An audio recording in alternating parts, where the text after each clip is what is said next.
Bienvenidas y bienvenidos a Suncuyay, un proyecto sobre activismo, América Latina, feminismos, empoderamiento, resistencia, identidades, música, educación.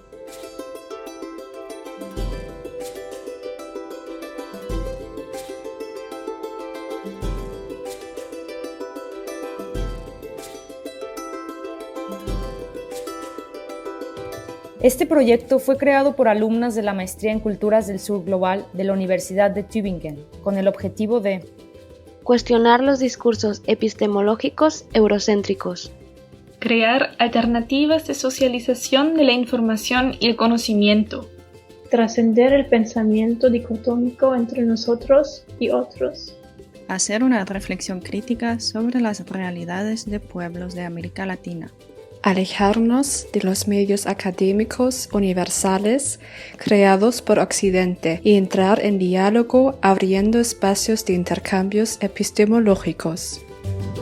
difundir propuestas musicales contrahegemónicas.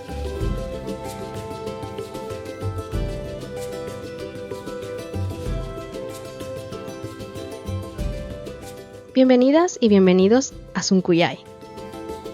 Somos Michelle Aguilar y Ana Vallarta, y estamos muy contentas de presentarles el primer episodio del podcast del proyecto Suncuyay, que está conformado por 7 episodios que serán publicados uno a uno cada 20 días a partir de agosto y octubre del 2020.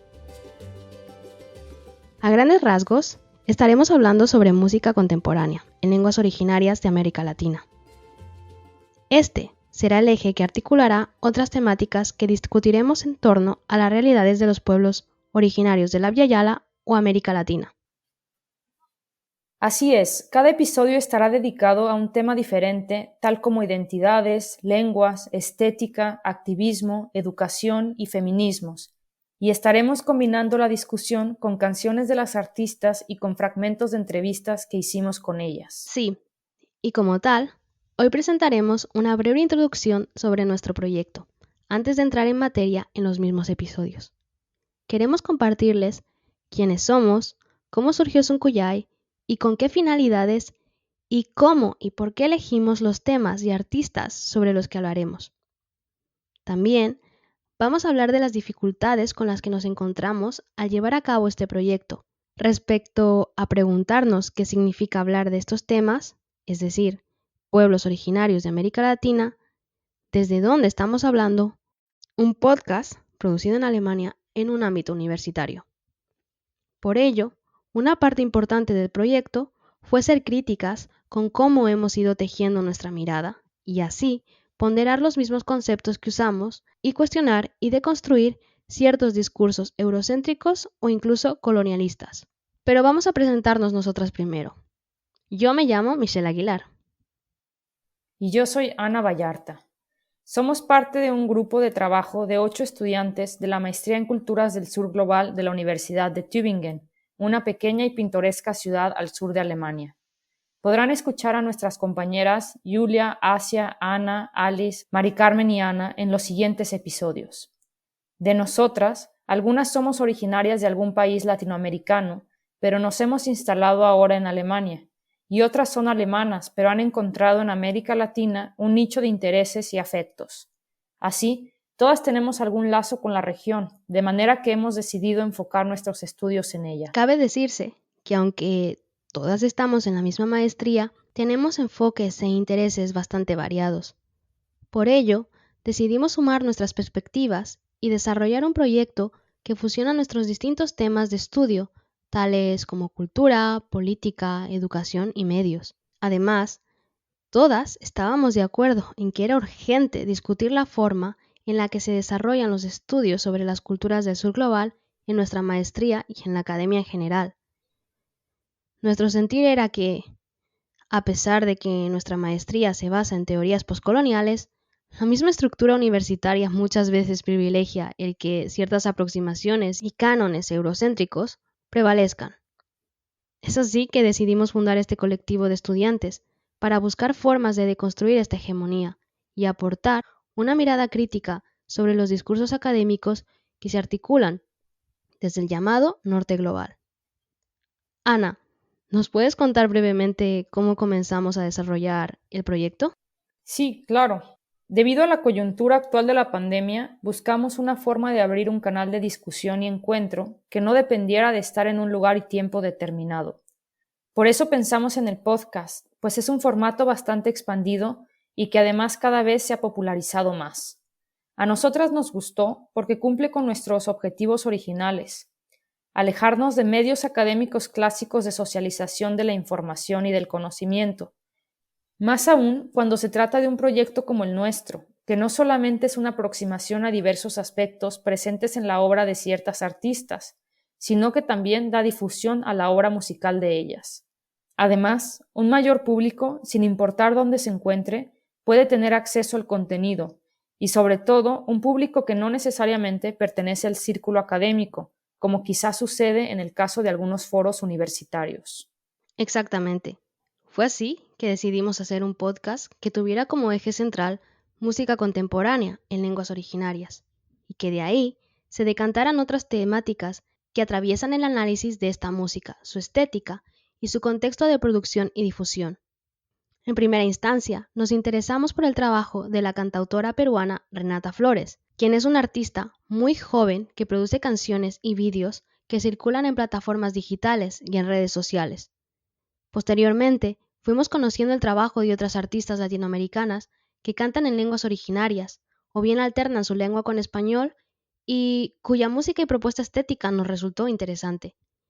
Algunas de estas artistas incluso vinculan un activismo a su música, sobre todo respecto a la recuperación de las lenguas originarias y a la proyección de las identidades culturales.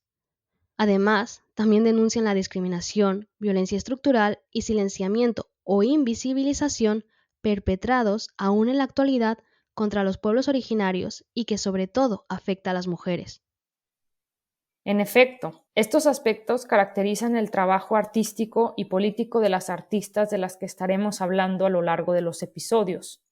Concretamente, ellas son Renata Flores y Silvia Falcón, ambas de Perú y ambas cantan en quechua; Sara Curruchich de Guatemala, que canta en cachiquel y español; y Taki Amaru, cuyo proyecto se llama La Mafia Andina y canta rap en quichua desde Ecuador. Todas ellas en su trabajo abordan temáticas que se corresponden con las realidades de los pueblos originarios y sus visiones y cosmovisiones. Y por supuesto que cada una de ellas pertenece a un contexto específico y diferente, y tiene una propuesta musical y estética particular, así que no queremos generalizar. En lo que sí ponemos cierto énfasis es que cada una de ellas tiene una propuesta musical y visual que transgrede los cánones estéticos y musicales occidentales o de la industria musical actual, cada una a su manera, desde usar sus lenguas originarias en géneros musicales que tradicionalmente no se oían en estas lenguas, como trap, hip hop, pop, electrónica, y hasta combinar elementos de estos géneros con instrumentos y ritmos, por ejemplo, andinos. En fin, estaremos viendo que cada una de estas artistas tiene su propia propuesta musical, que, de alguna forma, conlleva una toma de postura ética y estética respecto a lo que supone cantar en lenguas originarias. Oye, ¿y es común en América Latina este tipo de propuestas que mezclan géneros contemporáneos con idiomas originarios? Pues en realidad hay muchísimos artistas, cada vez más incluso, que cantan en su lengua originaria géneros como rap, hip hop, rock, metal, o bien que pertenecen a un pueblo originario y producen música en español o portugués, pero desde sus perspectivas específicas. Muchos de estos artistas buscan revitalizar la lengua y la memoria, y así mostrar que los pueblos originarios están vivos y presentes y en constante transformación.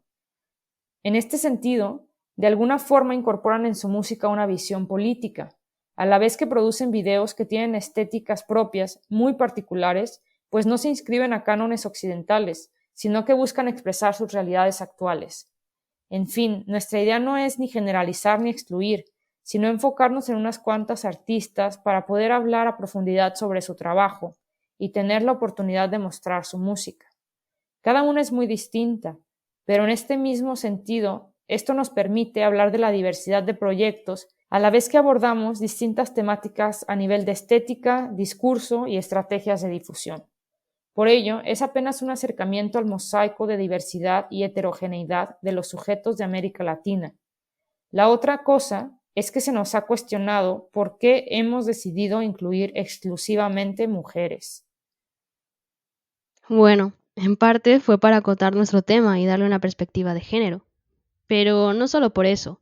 Tradicionalmente, las mujeres han tenido menos acceso a los medios artísticos de producción musical, y cuando han logrado que se les incluya, ha sido usualmente siempre y cuando se adapten a cánones heteropatriarcales y capitalistas. De esta forma, aquí se aplica el concepto de interseccionalidad, pues las artistas que forman parte del repertorio de nuestro podcast están a menudo sujetas a una doble o incluso triple discriminación. 1, por ser mujeres. 2, por ser hablantes de lenguas originarias y o pertenecientes a pueblos originarios. Y 3, por ser habitantes de zonas rurales. Así pues, hemos decidido darle difusión al trabajo de estas mujeres para visibilizar sus propuestas. Sobre este tema estaremos hablando más a fondo en el episodio número 5, dedicado a educación y feminismos. No obstante, si quisieran conocer el trabajo de otros y otras artistas, en el blog encontrarán algunas referencias y recomendaciones. Además, el objetivo no es solamente hablar sobre el trabajo de estas artistas, sino también tener la oportunidad de entablar diálogos con ellas.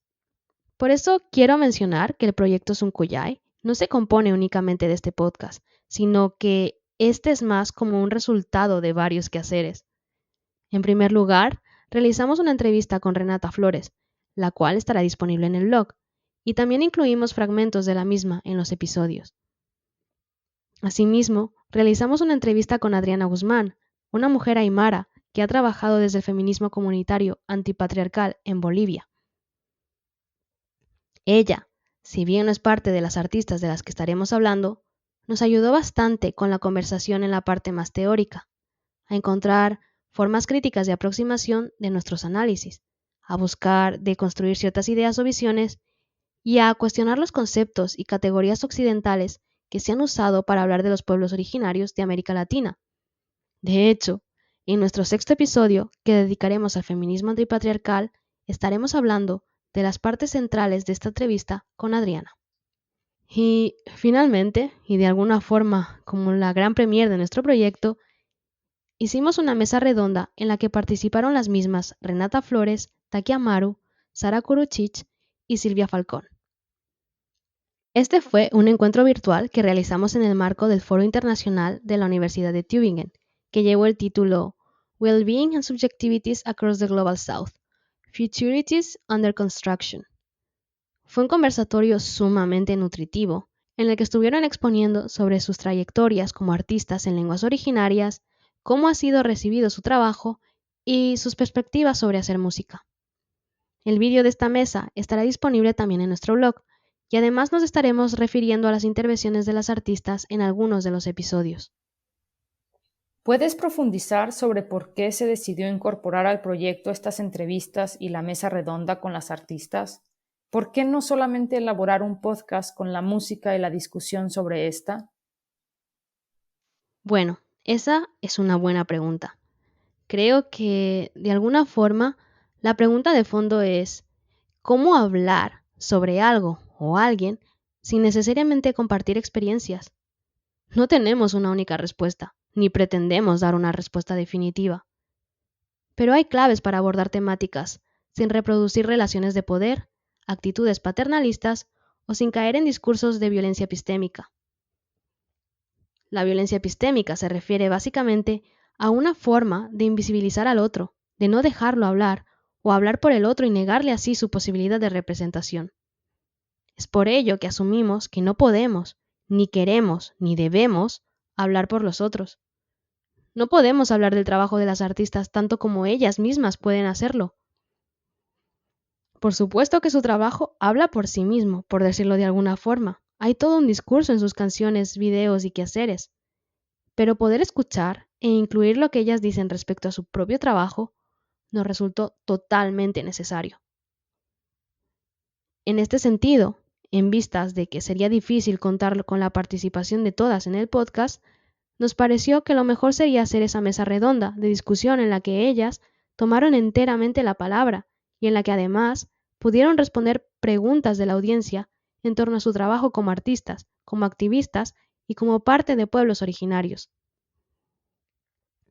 De esta forma, Sunkuyae se fundó también con la intención de abrir espacios de interacciones horizontales, de intercambio de perspectivas y conocimientos para una reflexión y estudio que nosotras como conductoras del proyecto acompañaríamos, pero que por ningún motivo haríamos solas. Y por eso mismo están las entrevistas y la mesa redonda. Sí, y es que con este proyecto Sunkuyae y cada uno de sus componentes tenemos el objetivo de tender puentes de diálogo entre el trabajo académico y el trabajo artístico y de activismo, y contribuir a la descentralización de discursos en el llamado Norte Global, así como proponer y experimentar formas colectivas de aprendizaje. Por eso mismo, hemos trasladado la discusión a formato de podcast, y este lo incluimos en un blog donde podrán consultar más referencias que acompañan cada episodio. Es decir, no podíamos ser las únicas que hablaran, y en este sentido también combinamos distintos lenguajes y medios. Habrá en el blog la transcripción de los episodios, ligas a páginas de redes sociales, videos de YouTube de música o de entrevistas, pero también bibliografía académica o artículos de medios informativos independientes. Claro, este objetivo de combinar lenguajes, medios y plataformas siempre lo tuvimos presente, pero aún así el podcast articula el proyecto y en cierto modo nos parece que se adapta bien al contexto actual en el que cada vez hay mayor presencia de contenido en línea en distintos formatos, incluyendo podcasts sobre temáticas académicas. Sin embargo, es necesario tomar en cuenta la coyuntura específica en la que se desarrolla el podcast, es decir, la pandemia por COVID-19.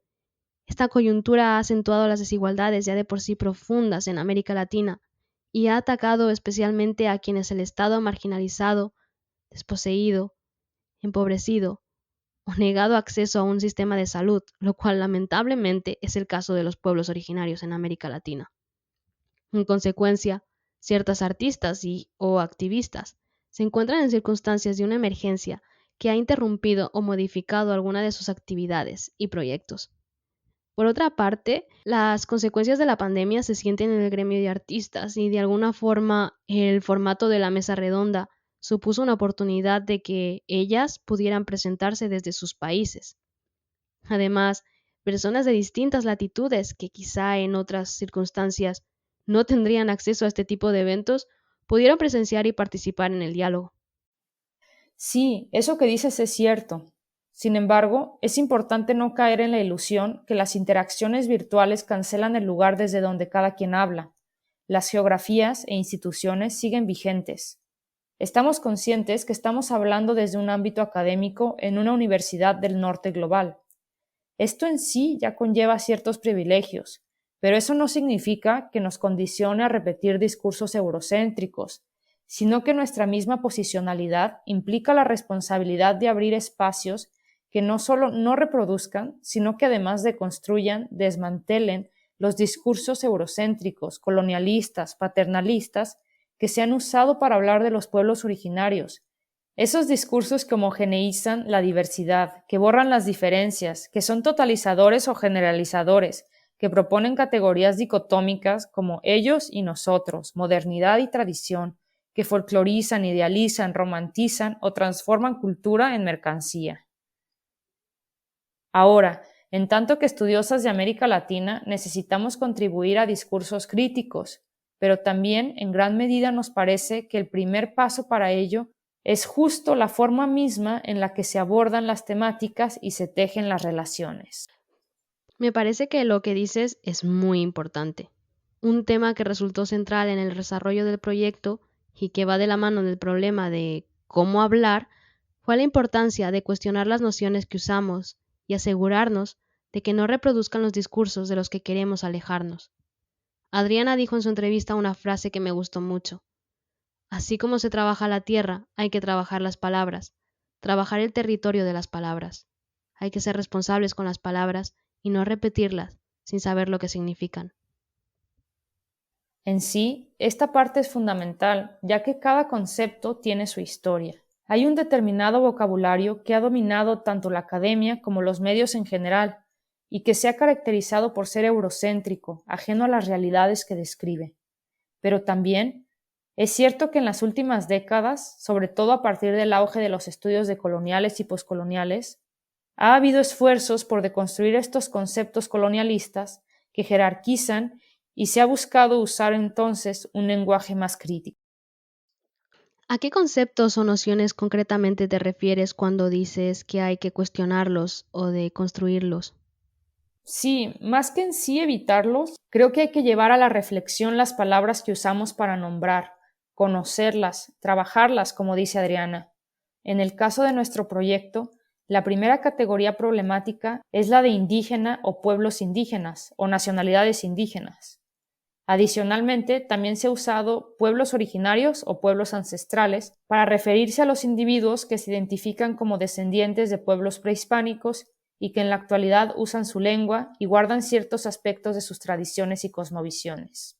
En sí, estas categorías son problemáticas porque tienen herencia colonial, pues surgieron durante la conquista al verse los europeos en la necesidad de nombrar al otro, y además son etnocéntricos en la medida en la que pretenden englobar una enorme cantidad de grupos humanos muy distintos entre sí y expandidos a lo largo de un territorio sumamente extenso.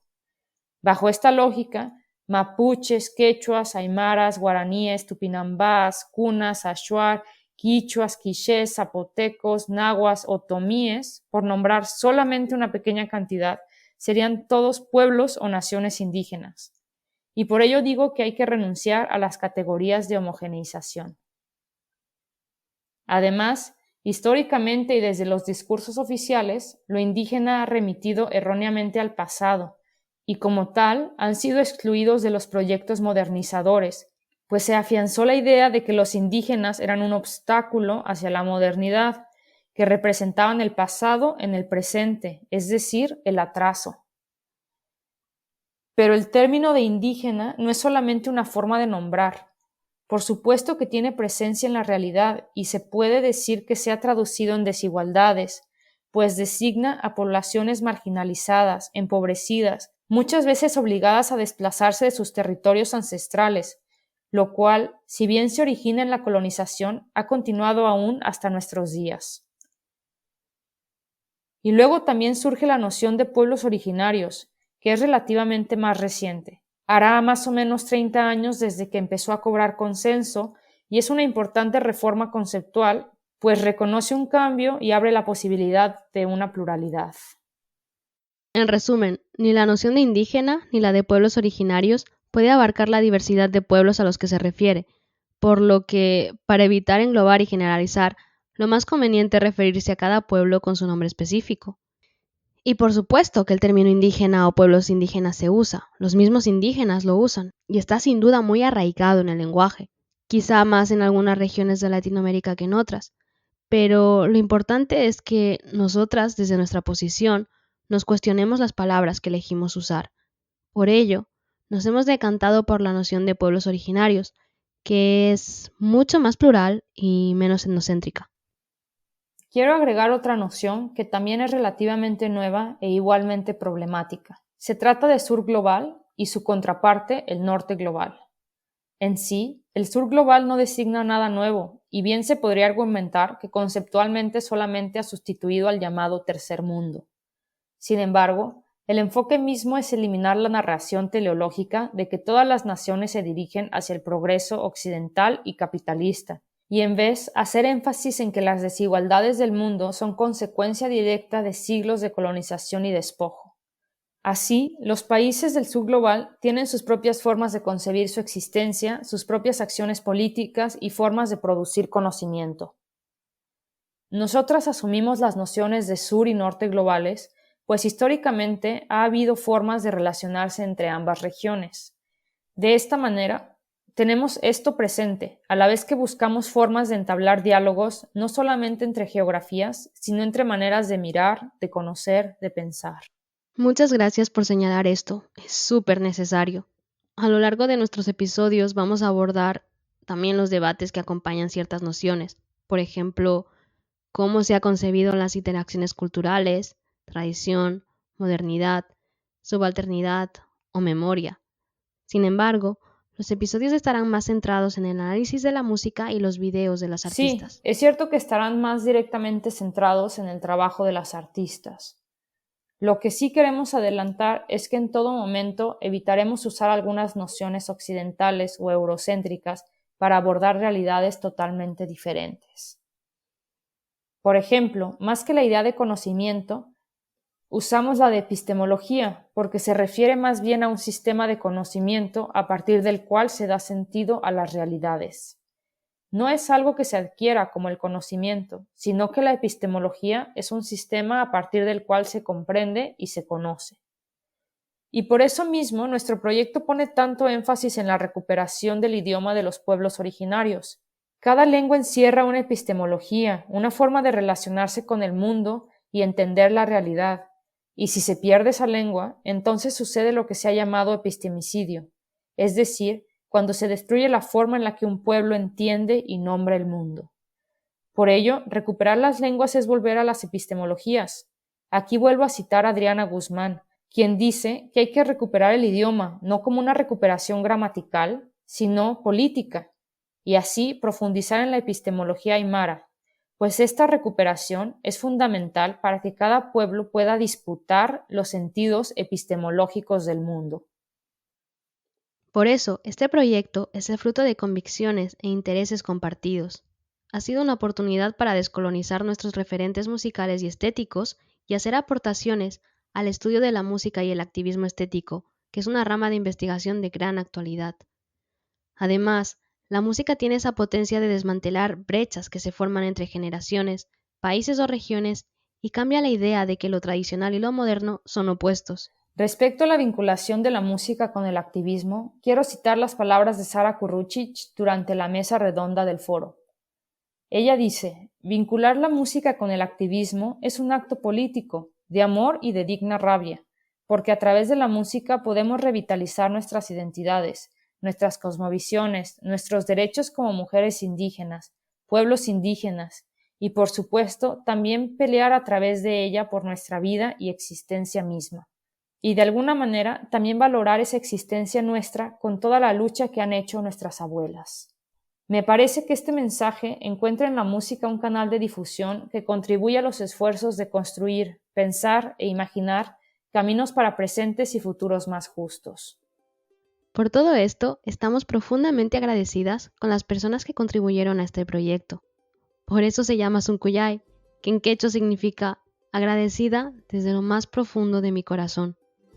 Hemos aprendido enormemente a partir de las discusiones, intercambios, conversaciones que hemos tenido la oportunidad de compartir entre nosotras y con Silvia Falcón, Sara Kurucic, Taki Amaru, Renata Flores y Adriana Guzmán.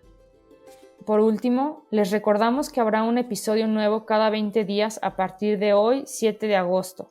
Así que el siguiente episodio, dedicado a música e identidades en conflicto, se estrenará el 27 de agosto. Estos episodios los podrán encontrar en nuestro blog suncuyay.wordpress.com, donde también estarán disponibles las entrevistas y material suplementario de consulta y referencias del episodio.